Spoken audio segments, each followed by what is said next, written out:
Assalamualaikum warahmatullahi wabarakatuh. Selamat pagi anak-anak sekalian. Materi kita pada hari ini kita akan mempelajari lagi awal bab 2 itu tentang sistem dan dinamika demokrasi Pancasila. Untuk siswa kelas 11 itu adalah babnya. Kemudian subbabnya pada pertemuan pada hari ini kita akan membahas dinamika penerapan demokrasi Pancasila.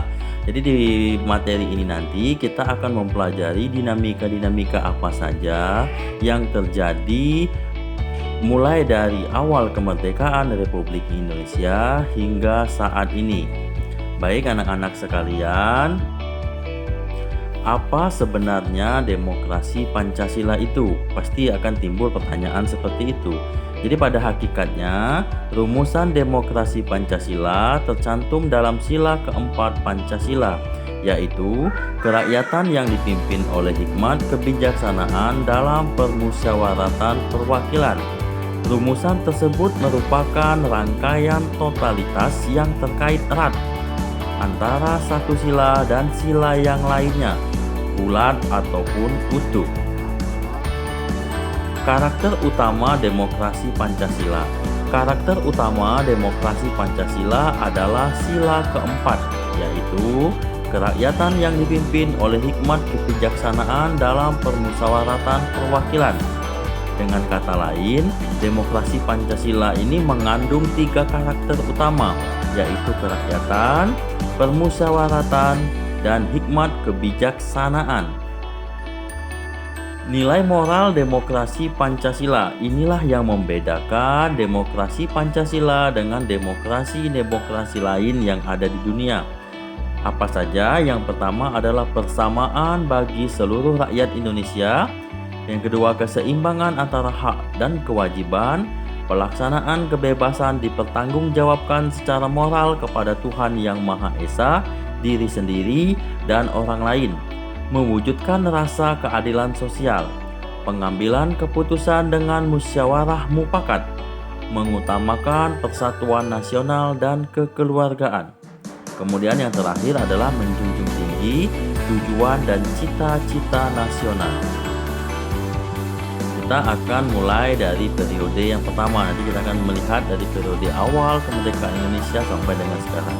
Untuk periode yang pertama, tahun 1945 sampai dengan 1949.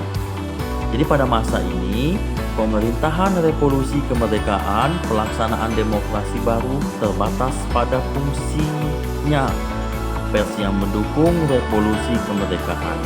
Adapun elemen-elemen demokrasi yang lain belum sepenuhnya terwujud karena situasi dan kondisi yang tidak memungkinkan.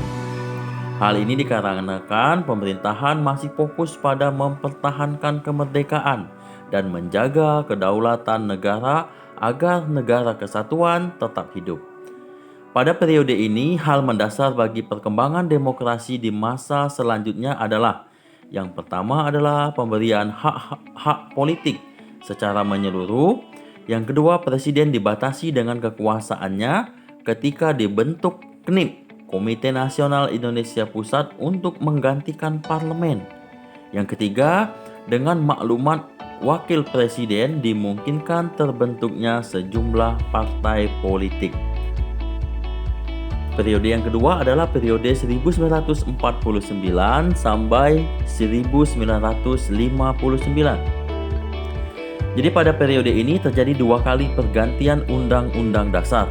Pertama, Undang-Undang Dasar 1945 dengan Konstitusi RIS. Ini pada tanggal 27 Desember 1949 sampai dengan 17 Agustus 1950. Kedua, itu pergantian Konstitusi RIS UUDS tahun 1950 tanggal 17 Agustus 1950 sampai 5 Juli 1959. Adapun elemen-elemen demokrasinya, yang pertama adalah lembaga perwakilan rakyat atau parlemen memiliki peranan yang sangat tinggi. Yang kedua, akuntabilitas pemegang jabatan dan politisi pada umumnya sangat tinggi. Yang ketiga, kehidupan kepartaian berpeluang besar untuk berkembang. Yang keempat, pemilihan umum dilakukan dengan prinsip demokrasi. Dan yang kelima, hak-hak dasar masyarakat tidak dikurangi sama sekali, tetapi tidak semua masyarakat bisa memanfaatkan secara maksimal. Yang keenam adalah daerah mendapatkan otonomi yang seluas-luasnya. Periode yang ketiga itu tahun 1959 sampai dengan 1965.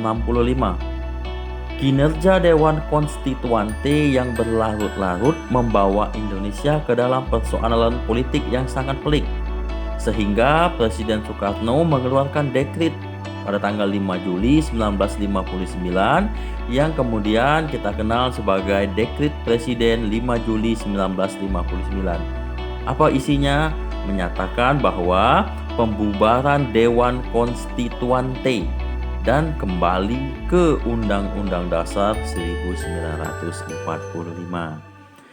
Kemudian karakteristik utama perpolitikan pada era demokrasi parlementer yang pertama adalah mengaburkan sistem kepartaian.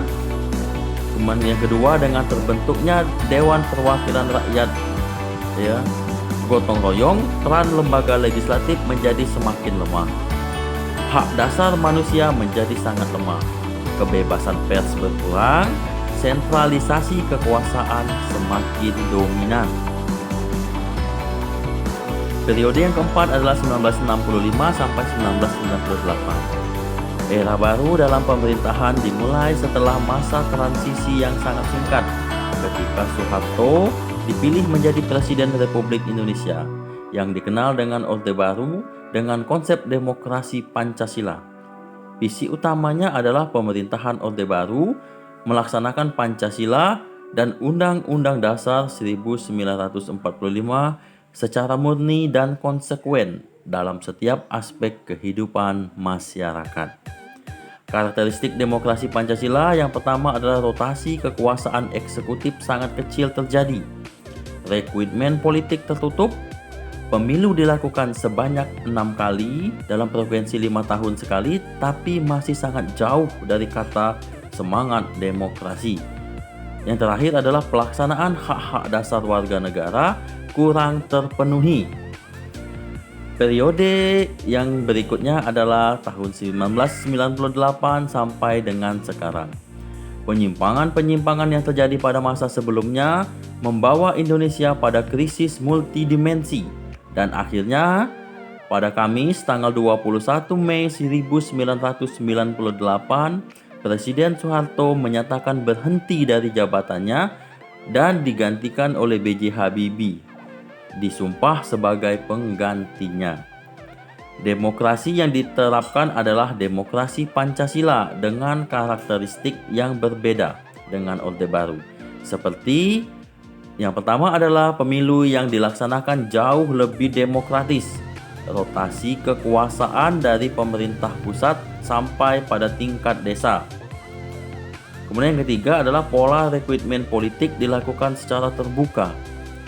Yang keempat, sebahagian besar hak rakyat dapat terjamin seperti kebebasan menyatakan pendapat, kebebasan pers dan sebagainya.